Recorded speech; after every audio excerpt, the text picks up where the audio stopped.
Jésus-Christ, nous avons été bénis de toutes sortes de bénédictions spirituelles dans les lieux célestes.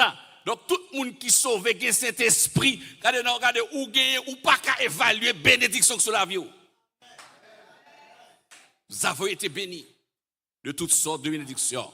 Donc, la lettre de Paul aux Éphésiens, est très qui rappelle aux chrétiens que nous avons deux conquêtes à faire, une conquête matérielle terrestre et une conquête spirituelle, puisque l'Église est à la fois sur la terre et dans les cieux. Dans l'épître de Paul aux Colossiens, l'Église chita à terre.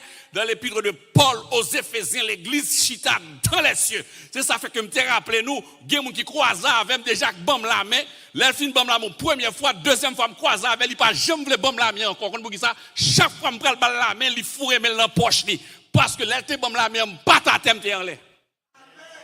Donc l'Église est à la fois sur la terre et dans les cieux.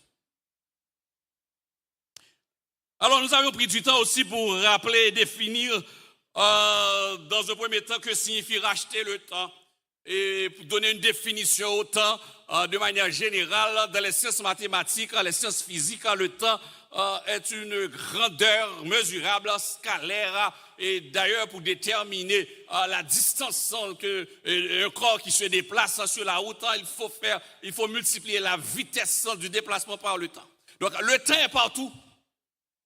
Le temps est partout. Une fois en Genèse, chapitre 1er, le temps a pris naissance. Et encore, je veux rappeler ce pléonasme acceptable quand on parle de Jésus-Christ avant que le commencement a commencé. Celui qui a créé le commencement, qui n'a ni commencement ni fin, a créé le temps. C'est seulement quand nous parlons de Jésus-Christ, il y a certaines phrases qui sont acceptables. J'étais mort et voici. J'étais mort et voici. Je suis vivant au siècle des siècles. Seulement quand on parle de Jésus-Christ. Avant Abraham fut, je suis. C'est bon français ça y est.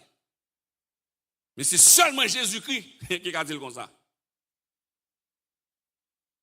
Donc, nous avons pris du temps pour expliquer le temps. Donc, les trois verbes, les trois mots grecs du temps, excusez-moi, le chronos, qui est le temps mathématique, l'agenda mesurable, le temps chronos, le temps qu'on calcule, on commence à telle heure, on va et on doit finir. Le temps, le kairos. Dans ce texte, c'est le kairos qui est là. Le kairos, K-A-I-R-O-S. Kairos, qui c'est singulier de kairoi,